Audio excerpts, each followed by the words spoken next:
اپنی آواز سے، اپنے انداز سے۔ Whispers crawl the moonlight's thin۔ وہ دوبارہ اس لڑکے کی جانب چلنے لگا تھا جو ابھی تک زمین سے اٹھ کر بھاگنے کی کوشش کر رہا تھا۔ The hunt begins, I always win۔ وہ لڑکا بامشکل اٹھا، ابھی ایک قدم ہی آگے بڑھا تھا جب سیاہ ہوڈی میں ملبوس شخص نے اسے گردن کی پشت سے پکڑتے پشت کے بل زمین پر گرایا تھا۔ وہ چت لیٹا اونچی آواز میں رونے لگا تھا۔ وہ اپنا انجام جانتا تھا۔ ہوڈی میں ملبوس شخص ایکسائٹمنٹ سے ہنسا تھا، اس کی آواز مسکراتی ہوئی تھی۔ خوبصورت، بہت خوبصورت۔ علی نے دانستہ طور پر اپنا سر نیچے کیا تھا۔ وہ آہستگی سے سیٹ سے اٹھتا نیچے بیٹھنے لگا تھا، جبکہ نظریں سامنے کے منظر پر ہی ٹکی تھیں۔ وہ جانتا تھا اب کیا ہونے والا ہے۔ خوف سے اس کی پیشانی گرد آلود ہوئی تھی۔ اسٹیئرنگ اور سیٹ کے درمیان جگہ بہت کم تھی، اس کا وجود بامشکل وہاں پورا آیا تھا۔ وہ صرف سر اٹھائے دیکھ رہا تھا جہاں وہ لڑکا زمین پر گرا روتے ہوئے گڑ گڑا رہا تھا۔ سیاہ ہوڈی میں ملبوس شخص سیاہ دستانے میں ملبوس ہاتھوں میں چمکتا ہوا چاقو پکڑے کچھ کہہ رہا تھا۔ اس کی آواز مدھم تھی، علی نے اپنی سانس تک روک دی تھی۔ وہ بہت اس آواز کو سننے کی کوشش کر رہا تھا۔ فکر مت کرو، بالکل بھی تکلیف نہیں ہوگی، بلکہ میں تو تمہیں ان تکلیفوں سے آزادی دے رہا ہوں جو تم برداشت کر رہے ہو۔ میں جانتا ہوں یہ کتنا تکلیف دہ ہے، دماغ پھٹنے لگتا ہے اور دل۔ وہ رکا تھا، ہاتھ بڑھاتے اس نے اس لڑکے کی پیشانی سے بالوں کو پکڑتے پیچھے کی طرف جھٹکا دیا تھا۔ اس لڑکے کی گردن واضح ہوئی تھی، وہ بری طرح روتے ہوئے جھٹ پٹانے لگا تھا۔ اس کے قریب پنجوں کے بل بیٹھے وہ اسے پچکارنے والے انداز میں بول رہا تھا، بالکل بھی درد نہیں ہوگا، میں کہہ رہا ہوں نا، بالکل بھی درد نہیں ہوگا۔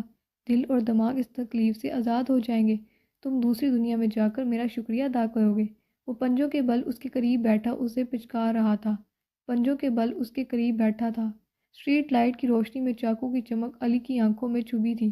وہ وحشت زدہ تھا، نیچے جھک گیا تھا، اور اگلے لمحے اس لڑکے کی وحشت زدہ دردناک چیخوں نے اسے بتایا تھا اس کا گلا کٹ چکا تھا۔ سانس اس کے سینے میں اٹکا تھا، منہ کھولے اس نے سانس لینے کی کوشش کی تھی، ذرا سی آواز پیدا ہوئی تھی۔ وہ اپنی جگہ تھم گیا تھا، بالکل ساکت، مجسمے کی مانند سیاہ ہوڈی میں ملبوس شخص چاقو اس لڑکے کے کپڑوں سے صاف کرتا کھڑا ہوا تھا۔ اچانک وہ رکا تھا، گردن ترچھی کیے وہ آنکھیں سکیڑے وہیں دیکھ رہا تھا جہاں گاڑی کھڑی تھی۔ چند لمحے اسی جانب دیکھنے کے بعد وہ گہری مسکرایا تھا۔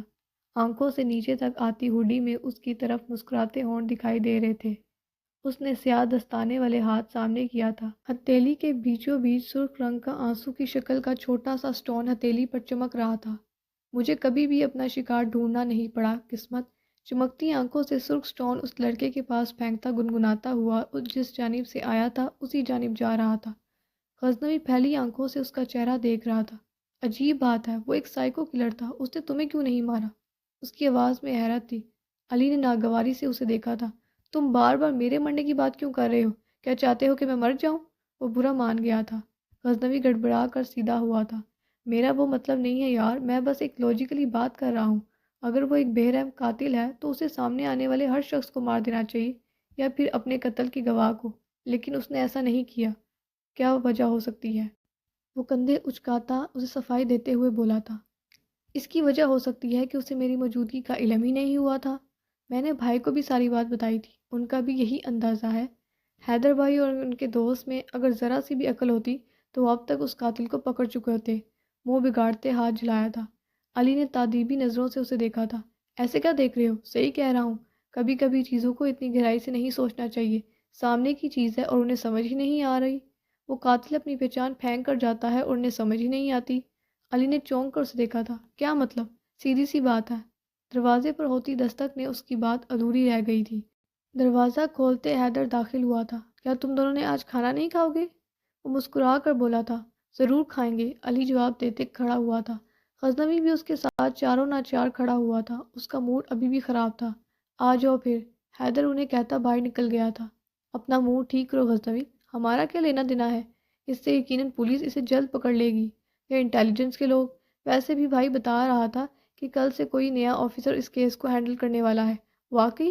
غزنوی نے آئی برو اچکا کر پوچھا تھا۔ اسے واقعی سن کر اچھا لگا تھا۔ علی نے اسے بنوئے سکیڑ کر گھورا تھا۔ وہ ہنسا تھا۔ کم از کم اب مزید قتل تو رکیں گے۔ میں چاہتا ہوں مجرم پکڑا جائے۔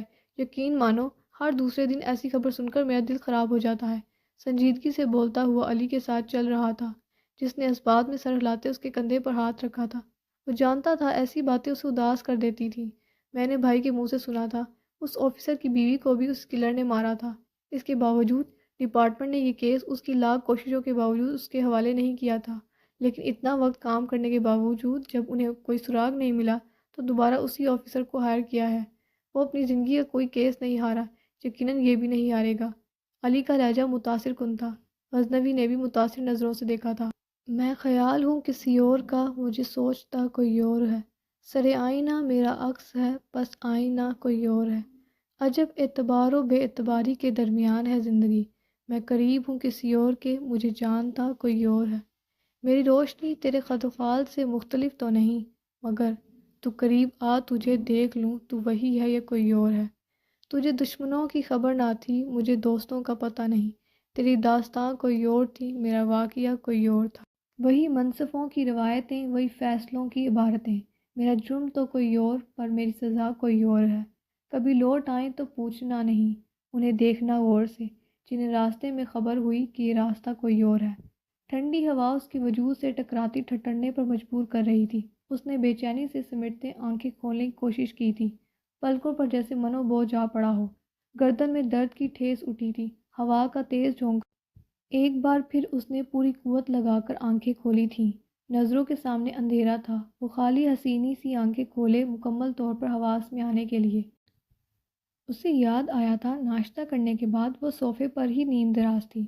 ٹھنڈی ہوا کے جھونکے ایک بار پھر اس کے وجود سے ٹکرائے تھے، ساتھ ہی بادل کے گرجنے کی آواز پر وہ اچانک سیدھی ہوئی تھی۔ گردن کے ساتھ ساتھ وجود میں بھی درد کی لہر دوڑی تھی۔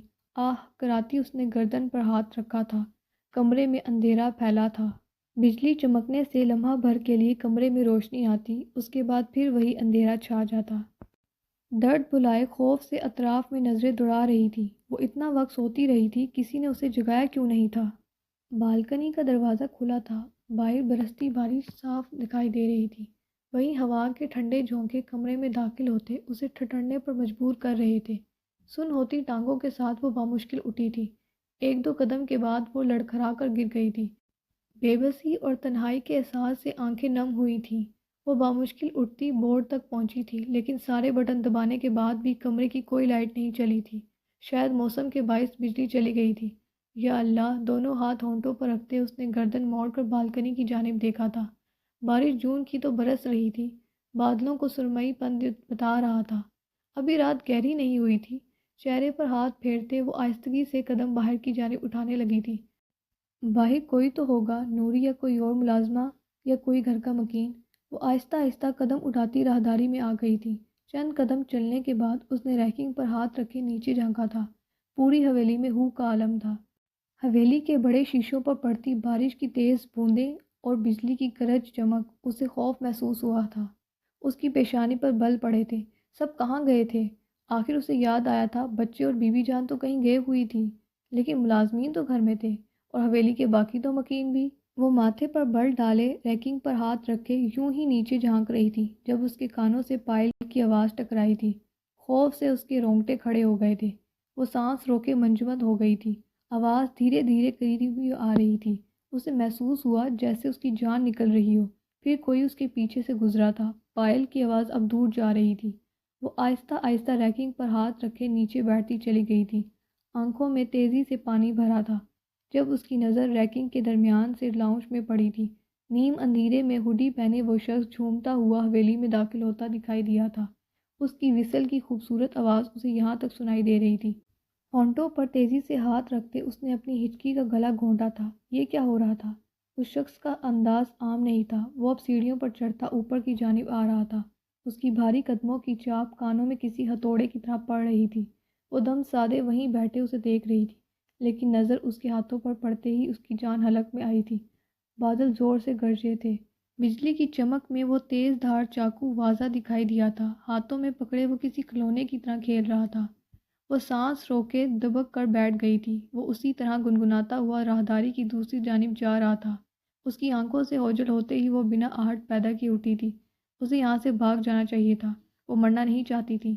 نظریں راہداری کی دوسری جانب رکھے وہ آہستہ آہستہ سیڑھیوں کی جانب بڑھی تھی۔ خوب اندھیرے میں اس شخص کا کوئی نام و نشان نہیں دکھائی دے رہا تھا۔ پہلے زینے پر قدم رکھتے ہی وہ ٹھٹک کر رکی تھی۔ دوسری جانب تو غزنوی اور جہانگیر کا کمرہ تھا۔ کیا وہ ان دونوں میں سے کسی کو مارنے آیا تھا؟ ہاں، نوری نے بتایا تھا کہ اس علاقے میں ان کی بہت سے دشمن تھے، لیکن اگلے ہی لمحے وہ تیزی سے سیڑھیاں اترتی باہر کی جانب بھاگی تھی۔ اسے ان سے کوئی مطلب نہیں تھا۔ اسے اپنے پیچھے وہی پائل کی چنکار سنائی دے رہی تھی۔ وہ ہر چیز فراموش کیے تیزی سے بھاگتے ہوئے سیڑھیوں سے اترتی ہال کے مرکزی دروازے تک پہنچی تھی۔ اس سے پہلے کہ وہ اس کی دہلیز کو پار کرتی، کسی نے اسے بازو سے دبوچتے پیچھے کھینچا تھا۔ ہونٹوں پر آئے بھاری سیاہ دستانے والے ہاتھ نے اس کی چیخوں کو حلق میں ہی دبا دیا تھا۔ اس کی آنکھیں وحشت سے پھیلی تھیں۔ اس شخص کی انگلیاں اسے اپنے ہونٹوں میں پیوست ہوتی محسوس ہو رہی تھیں۔ اس کی سانسیں اسے اپنے کندھوں پر محسوس ہوئی تھیں۔ میں اپنے شکار کو کبھی بھاگنے کا موقع نہیں دیتا۔ اس کی مسکراتی ہوئی بھاری آواز مصباح کے کان سرگوشی کی صورت اتری تھی۔ وہ اسی طرح اس کے منہ پر ہاتھ رکھے اس کا سر اپنے کندھے پر رکھتا چند قدم پیچھے ہٹا تھا۔ اس کی پہلے سے درد کرتی گردن میں بری طرح درد کی ٹھیس اٹھی تھی۔ تکلیف کی شدت سے اس کی آنکھوں سے آنسو بہتے کرن پٹی میں جذب ہونے لگے تھے۔ وہ اسی طرح اسے چند قدم پیچھے لے جاتے اچانک آگے کی طرف جھٹکا دیا تھا۔ وہ لہرا کر زمین پر گری تھی۔ دونوں ہاتھ زمین پر رکھتے اس نے خود کو فرش سے ٹکرانے سے بچایا تھا۔ Enjoy the moment my lady. اس کی بھاری گمبھیر آواز ایک بار پھر گونجی تھی۔ درد کی شدت سے بت تھی۔ گردن کی وجہ سے اس میں ہمت نہیں ہو پائی تھی کہ وہ گردن موڑ کر اسے دوبارہ دیکھتی۔ وہ اچھی طرح جانتی تھی کہ اس کا انجام کیا ہونے والا تھا۔ وہ دونوں ہاتھوں اس طرح فرش پر ٹکائے بے آواز رو رہی تھی۔ اسے جہانگیر الہی سے ایک بار پھر شدید نفرت محسوس ہوئی تھی۔ یقیناً وہ غلط فہمی میں ماری جا رہی تھی۔ اس شخص کو لگ رہا تھا وہ حویلی کی کوئی عورت تھی۔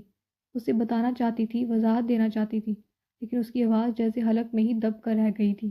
اسے چاقو کی چمک ابھی تک یاد تھی۔ بے بسی سے آنکھیں میچے وہ اونچی آواز میں رونے لگی تھی جب اس کی کانوں میں ہنسنے کی آواز ٹکرائی تھی۔ یہ آواز جانی پہچانی تھی۔ ہچکیاں دباتے اس نے آہستگی سے اپنی آنکھیں کھولی تھی۔ چندیا دینے والی روشنی فرش سے ٹکراتی اس کی آنکھوں میں پڑی تھی۔ اس نے دوبارہ آنکھیں بند کی تھیں اور اگلے ہی لمحے دوبارہ آنکھیں کھولتے اس نے گردن تیزی سے موڑی تھی، بغیر درد کی پرواہ کیے۔ وہ سامنے ہنستے ہوئے سنہری آنکھوں والے شخص کو پہچانتی تھی۔ وہ صدمے سے منہ کھولے اسے دیکھ رہی تھی۔ وہ غزنوی تھا اور اس کے پیچھے مسکراتی ہوئی نوری۔ سیاہ ہوڈی کے ساتھ وہ سیاہی پینٹ میں ملبوس تھا جو اس کی گردن کے پیچھے گری ہوئی تھی۔ ہنستے ہوئے اس کی آنکھیں بند ہو گئی تھیں۔ آنکھوں سے نکلتا پانی اس نے انگلیوں کی مدد سے صاف کرتے ایک بار پھر اسے دیکھا تھا۔ بلا شبہ وہ بہت خوبصورت ہنستا تھا۔ آئی ایم سوری، یہ بس صرف پرینک تھا۔ وہ گھٹنوں کے بل اس کے قریب بیٹھا تھا۔ اس کی پھیلی متوش آنکھیں اب بھی اس کے مسکراتے ہوئے چہرے پر تھیں۔ اس کے پیچھے کھڑی نوری بھی ہونٹوں پر دبی دبی مسکراہٹ لیے دیکھ رہی تھی۔ غزنوی کے لفظوں نے اس کے کانوں تک رسائی کی تھی۔ اسے چند سیکنڈز لگے تھے اس کی بات سمجھنے کے لیے، اور اس کی بات سمجھ آتے ہی اس کے وجود میں غصے کی شدید لہر اٹھی تھی۔ لب بھیج اس نے اپنی پوری قوت سے الٹے ہاتھ کا تھپڑ غزنوی کے چہرے پر دے مارا تھا۔ اس کا چہرہ دوسری طرف لگا تھا۔ وہ گال پر ہاتھ رکھے وہیں منجمد سا ہو گیا تھا جیسے اسے توقع نہیں تھی۔ نوری بھی اپنے ہونٹوں پر ہاتھ رکھے خاموش ہو گئی تھی۔ لاؤنج میں داخل ہوتے جہانگیر کے قدم ساخت ہوئے تھے۔ خاموشی چھا گئی تھی۔ اس تھپڑ کی گونج سے اتنی تیز تھی کہ اب تک کانوں میں سنائی دے رہی تھی۔ تمہاری ہمت کیسے ہوئی میرے بھائی پر ہاتھ اٹھانے کی؟ اس خاموشی کو جہانگیر کی دھاڑ نے توڑا تھا۔ بپھر کر اس کی جانب بڑھا تھا جب غزنوی نے تیزی سے کھڑے ہوتے دونوں ہاتھ اس کے کندھے پر رکھے تھے، اسے پیچھے دھکیلا تھا۔ بھائی، اس کی آواز میں تنبیہ تھی۔ وہ خوف سے اٹھتی کئی قدم پیچھے لے گئی تھی۔ اسے اسی دن کا منظر یاد آیا تھا جس دن اس نے جہانگیر کو وہ قتل کرتے ہوئے دیکھا تھا۔ سامنے سے ہٹو غزنوی، مجھے چھٹانک بھر کی لڑکی سے پوچھنے دو، اس نے تم پر ہاتھ اٹھانے کی جرأت کیسے کی؟ وہ سیاہ آنکھوں میں غصہ لیے شدید برہمی سے بولا تھا۔ اس کا حقارت بھرا لہجہ اور آنکھیں دیکھتے مصباح کے وجود میں شرارے سے دوڑے تھے۔ ہاں ہٹو سامنے سے، تاکہ یہ اپنی زندگی کا ایک اور قتل کر لے۔ ان جیسے سفاک شخص کو راتا ہی کیا ہے؟ لیکن نہ میں آپ سے ڈرتی ہوں، نہ آپ کے منصوبوں کو کبھی کامیاب ہونے دوں گی۔ میں یہاں سے جا کر رہوں گی۔ آپ اپنے کیے کرتوتوں کی سزا خود بھگتیں گے۔ میں آپ کی نجات کا ذریعہ کبھی نہیں بنوں گی۔ اس سے بہتر ہے کہ میں خود کو خود ہی مار دوں۔ وہ روتے ہوئے گھرائی تھی۔ چند لمحے اسے دیکھنے کے بعد جاؤں گی۔ اچانک ہی غزنوی کے دونوں بازو جھٹکتے اس کی جانب بڑھا تھا۔ وہ خوف سے الٹے قدم پیچھے لے گئی تھی۔ دوبارہ ایسی بکواس کی تو تمہارے مرنے کا شوق میں اسی وقت پورا کر دوں گا۔ جبکہ پیچھے کھڑے غزنوی نے مصباح کو خوف سے الٹے قدم پیچھے چلتے دیکھ اپنی مسکراہٹ دبائی تھی۔ وہ تن کر اس کے سامنے کھڑی تھی، لیکن اس کے قریب آتے ہی پیچھے کی طرف قدم لیتی تھی۔ وہیں کھڑے ہو کر بات کریں، میرے قریب آنے کی ضرورت نہیں۔